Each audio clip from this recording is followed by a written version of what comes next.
안녕하세요, 택티카입니다. 오늘은 압도적인 경기력으로 코스타리카를 7대0으로 제압한 스페인의 패싱 축구에 대해 분석해보려고 합니다. 한 경기에서 무려 1047개의 패스를 했다는 어마어마한 수치와 패스 정확도도 94%라는 경이로운 수치를 보여줬죠.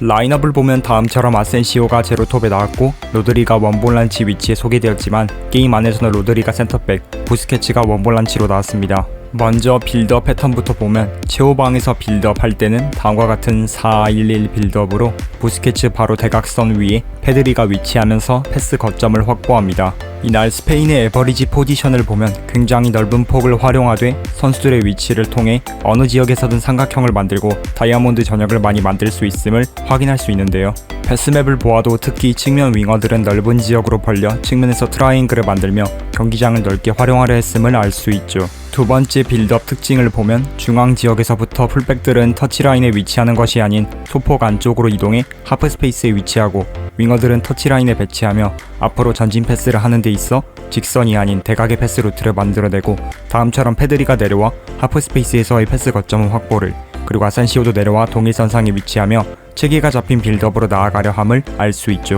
스페인의 수비라인 높이를 보면 55.6으로 굉장히 높은 위치를 자주 고수했음을 알 수 있는데 후반으로 가면서도 공격적으로 나갈 때는 다음처럼 3-1 빌드업 형태를 만들고 중앙에 각각 로드리, 부스케츠가 위치하면서 원활한 빌드업을 지원, 알바를 좌측에 올려 좌측 공격 과정을 더 강화할 수 있습니다. 전진 패스 클러스터를 보아도 확실히 측면을 전개 루트로서 많이 활용했음을 파악할 수 있죠. 공격 전개 과정을 보면 다음처럼 아센시오가 측면으로 빠져 알바, 토레스와 트라이앵글을 만드는 과정을 볼 수 있고, 추가 자료를 보면 스페인의 이날 한 번의 패스 시퀀스에서 10개 이상 패스가 나온 시퀀스가 무려 47개나 되었는데 그만큼 연속적인 패스 전개 과정이 자주 나온 만큼 이는 공격 과정에서도 드러났습니다. 다음처럼 중앙 지역으로 내려온 아센시오가 패스를 받아 부스케츠에게 내주고 부스케츠가 알바에게, 알바가 올모에게 전개하면서 공격 과정을 이어나가죠. 올모는 박스 안으로 침투하는 데 있어 공격 지역으로 올라온 가비에게 패스를 주고 안쪽으로 침투합니다. 이때 가비는 침투한 올모를 향해 패스를 보내고 올모는 득점에 성공하죠. 공격 진행 방향은 골고루 진행되었지만 확실히 앞선 공격 전개 과정에서도 볼 수 있듯 좌측이 가장 많음을 볼 수 있죠. 공격 시에는 다음처럼 2-3-5 대형을 만들 때 페드리가 알바 위치로 내려와 커버하는 것을 볼 수 있는데 그만큼 알바를 공격적으로 자주 활용했고, 경기장을 18등분 했을 때 14번째에 위치한 구역인 존 14와 하프 스페이스에서의 패스가 아주 다양한 것을 밀어봐 잘게 썰어가는 패스를 잘 활용했음이 파악이 가능하죠. 다음처럼 부스케츠가 알바에게 전환, 알바는 다시 측면에서 박스 안쪽에 아센시오에게 빠른 크로스를 올리고 아센시오는 박스 안으로 슈팅을 때려 득점에 성공하죠. 즉 중앙, 측면, 중앙의 패스 과정을 통한 체계적인 공격 전개를 볼 수 있습니다. 존 14에서 발생한 패스 중 키패스를 모아서 보면 부스케츠, 페드리, 가비, 올모로 이뤄진 것을 알 수 있는데 그만큼 3B들의 영향력이 중요한 것을 파악할 수 있습니다. 탄코, 가비, 토레스, 가비, 그리고 가비가 다시 토레스에게, 그리고 토레스가 득점까지 연결시킵니다. 스페인은 11명의 선수를 모두 활용한 빌드업 과정을 실행했기에 모든 선수가 인포지션 상황에서 영향력이 높은 것을 알 수 있죠.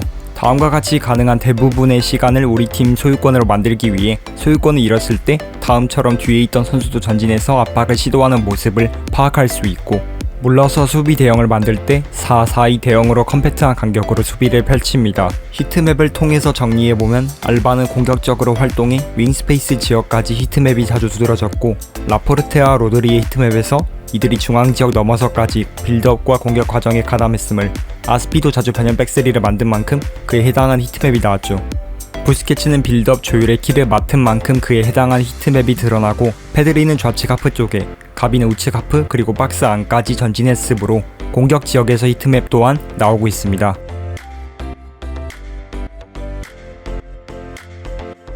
네, 지금부터 게임 내에서 제가 어떻게 전술을 설정했는지 알아보겠습니다. 먼저 라인업은 다음처럼 제로톱 4-3-3으로 설정했고, 로드리는 어쩔 수 없이 1게이지 밖에 안되지만 수비수로 배치시켰습니다. 능력치는 충분해서 나름 괜찮습니다. 오나이 시몬은 빌드업에 가담토록 스위퍼 키퍼 지원 역할에 게이지침은 따로 없습니다. 센터백들에게는 높은 지역에서 빌드업에 가담하니 공격형 수비 역할에 더욱 넓게를 부여합니다. 패싱 게임을 위해 적게 드리블, 적게 슈팅, 그리고 수비 과정에서 강하게 하도록 세게 태클을 부여합니다. 공격적으로 더 많이 전진하는 조르디 알바에게는 인버 윙백 공, 탄코에게는 지원 역할을 줍니다. 인버 윙백의 이유는 앞선 빌드업 과정에서 윙어와 풀백이 동일선상에 가능한 배치시키지 않기 위함입니다. 게이지 침에 적게 슈팅, 세게 태클, 그리고 엄격 마크까지 넣어주는데 이유는 엄격 마크를 붙여야 FM에서는 강한 역압박 과정을 시행하기 때문입니다. 탕코에게는 적게 드리블을 추가합니다. 부스케치에게는 로밍 프리지를 주는데 이유는 딥라지보다 좀 더 넓은 범위 활동 반경을 가져가 빌더 루트를 다각화하기 위함입니다. 게이지 침에는 적게 드리블, 적게 슈팅, 세게 태클을 넣어주면 됩니다.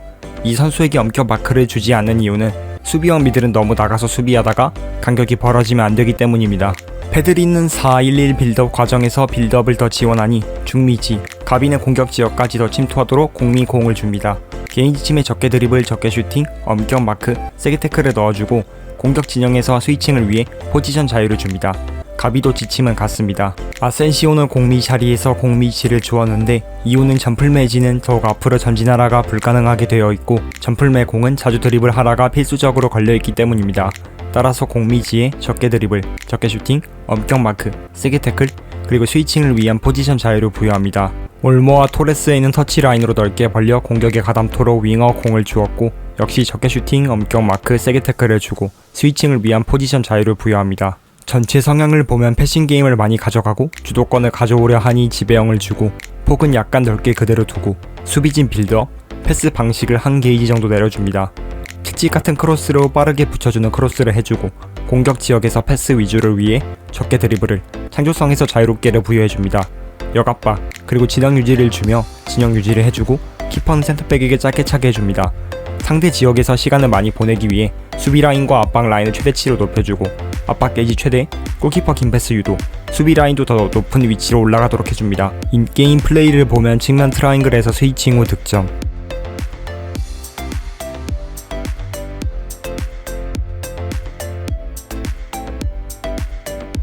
4-1-1 빌드업 과정,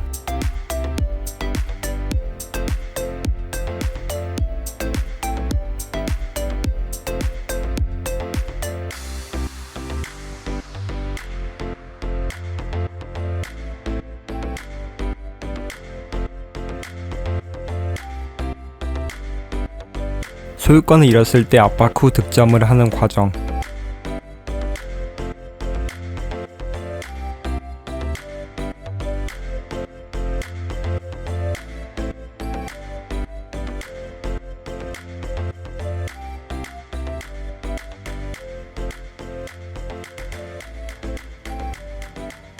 라포르테, 부스케츠, 페드리, 알바, 그리고 아센시오까지 이어지는 패스워크로 득점.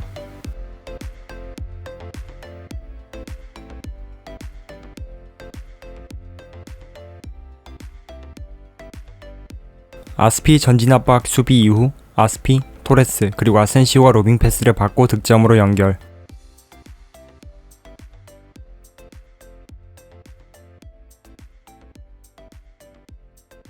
패스맵과 에버리지 포지션을 통해서도 원하는 과정이 어느 정도 드러난 것을 파악할 수 있습니다. 네, 이렇게 스페인의 빌드업 공격 패턴 구조 분석과 이를 게임에서까지 적용해 봤습니다. 앞으로 스페인이 월드컵에서 어떤 모습을 보여줄지 기대를 하며 영상을 마무리하겠습니다.